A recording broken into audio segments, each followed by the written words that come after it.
Magandang araw, magandang buhay. Lalong-lalo na sa ating mga minamahal na mga senior citizens. Mga lolo at lola, sa araw na ito, mayroon akong ibabahaging magandang balita para sa inyo. Dahil bukas, May 17, 2025, may magaganap po na pension release para sa mga qualified social pension for indigent pensioners. At dito, malalaman ninyo ang mga lugar, oras at payout venue patungkol po sa inyong social pension payout. Kaya naman, pakatutukan, alamin ang mga detalye, ang mga lugar, nang sa gayon, meron kayong mga idea kung ano yung gagawin at malaman nyo din ang mga requirements patungkol dito. Ibibigay ko na lahat-lahat para sa gayon, kumpleto ang rekados na ating mapapakinggan sa vlog na ito. Attention sa lahat ng mga senior citizens. Social pension, May 17, 2025 payout schedule. Alamin natin ang buong detalye sa balitang ito. Inaanyayahan kita na tapusin ang video na ito hanggang sa dulo nang sa gayon makuha mo ang punto ng video kong ito. At sa mga hindi pa nakasubscribe dyan, baka naman maklik mo ang subscribe button at ma-bell notification mo na para ma-updated ka sa mga videos na i-upload ko pa dito sa aking YouTube channel. At hindi ko na papatagalin pa na pag-uusapan ang ating vlog for today. Kaya naman, let's go! Ang una sa ating listahan na may magaganap na pension release para sa qualified social pension for indigent pensioners ay ang Barangay Kabulihan, Malay, Aklan. Ito po ang mga detalye na dapat ninyong malaman patungkol po sa payout at ito po ay verified dahil ito po ang post nila. Sabi dito, to all senior citizens sa Barangay Kabulihan, may payout po para sa second quarter at inyo pong social pension sa May 17, 2025, Sabado alas 8 ng umaga hanggang sa alas 12 ng tanghali. Pupunta po kayo sa Barangay Covered Court sa Barangay Dumlog para po sa inyo pong payout. Ang kasunod na lugar na ating pag-uusapan ay sa San Andres, Catbalogan City. Sabi po dito, meron po kayong social pension payout bukas, May 17, 2025 at pupunta lang po kayo sa San Andres Covered Court para po sa inyong payout. Meron ding magaganap na payout para sa qualified social pension for indigent pensioners sa MSWDO ng Linamon sa May 17, 2025. Meron pong payout sa Barangay Poblasyon alas 8 hanggang alas 12 ng tanghali at pupunta po kayo sa Municipal Auditorium at doon po kayo magpila para kunin po ang inyong payout. May post tayong babasahin dito. Important update. Social pension payout for indigent senior citizens will take place sa May 16 to 17, 2025 at your respective barangay. The schedule follows the previous pattern, ensuring the smooth and efficient two-day process. Mark your calendar and see you next week. This announcement in accordance to DSWD F009 Zamboanga City. Sa mga Zamboanga City, ito po yung mga schedule ninyo. Thank you and we look forward to serving you. Sabi po ng inyo pong barangay at kinakailangan pong i-update at puntahan nyo po. Sa Davao City, meron pong annual subsidy senior payout para po ito sa mga qualified na mga senior citizens. Sa May 17, meron pong magaganap na payout sa Barangay Maa. Ang payroll name ay Manansala Eduardo et al. At meron din ang Barangay Catalunan Grande. Ang payroll name ay Ababon Maria Carmela Castilla Dominga et al. Eretorita David Jr. na merong ang Ababon merong 977, ang Castilla merong 970 at ang Erorita merong 969 na beneficiaries. Ang kasunod na lugar na ating pag-uusapan ay ang lungsod ng Davao sa Barangay Daliaon, Plantation. Meron po kayong dapat malaman dahil meron pong post sa Sangguniang Barangay Daliaon Plantation. Sabi po dito, paalala sa lahat ng mga senior citizens. Meron pong magaganap na emergency meeting sa lahat po ng mga senior citizens na may edad 60 years old and above.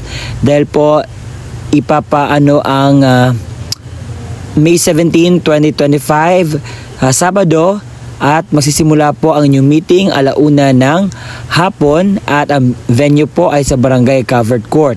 Dahil dito, pag-uusapan po ang senior citizen social pension payout po at kinakailangan po ang inyong presensya para po sa meeting na ito. Ngayon naman, ating pag-uusapan ang update sa social pension sa Barangay Tetuan.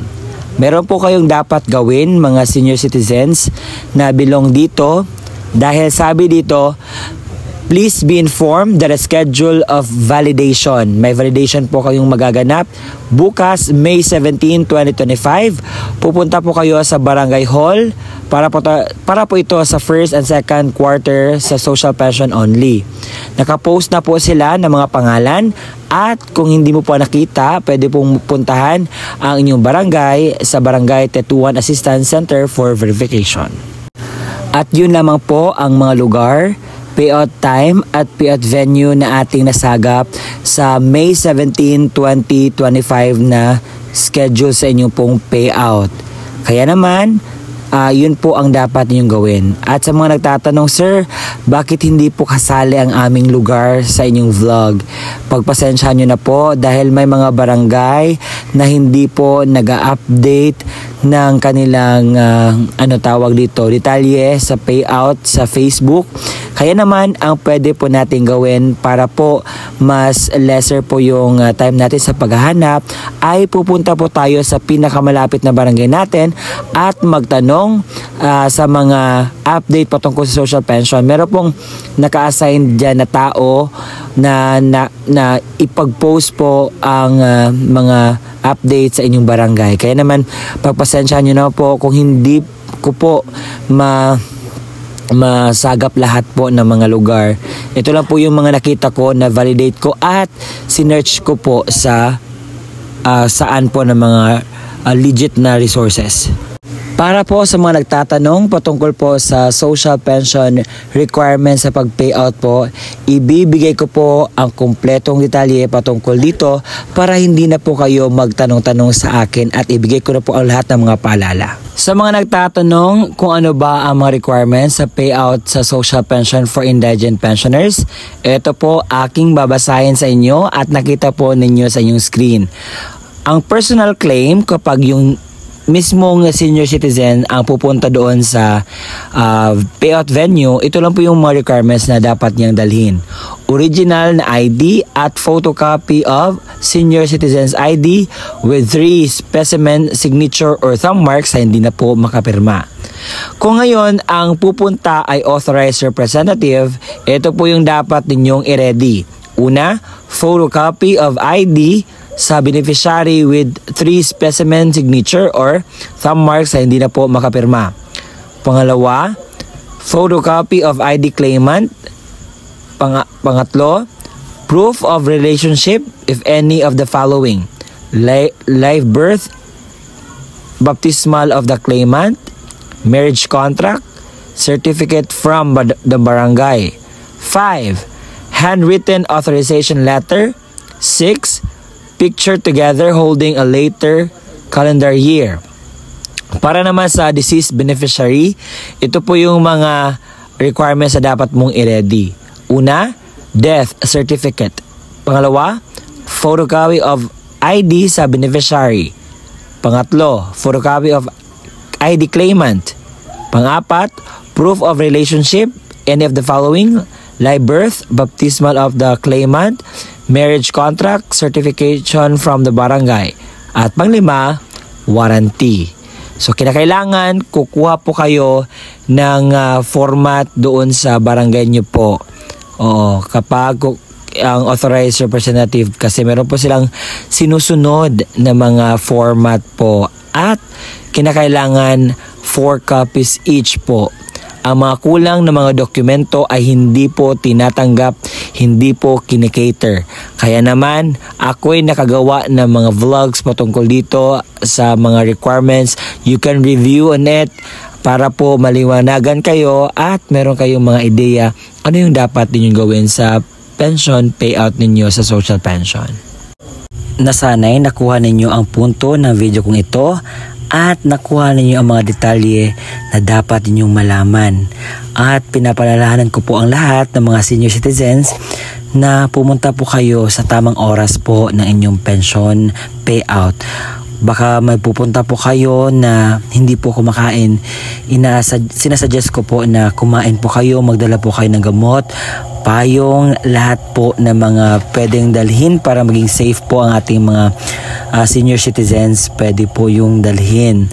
At kumpletuhin po ang mga pirma or thumb marks sa po hindi makapirma.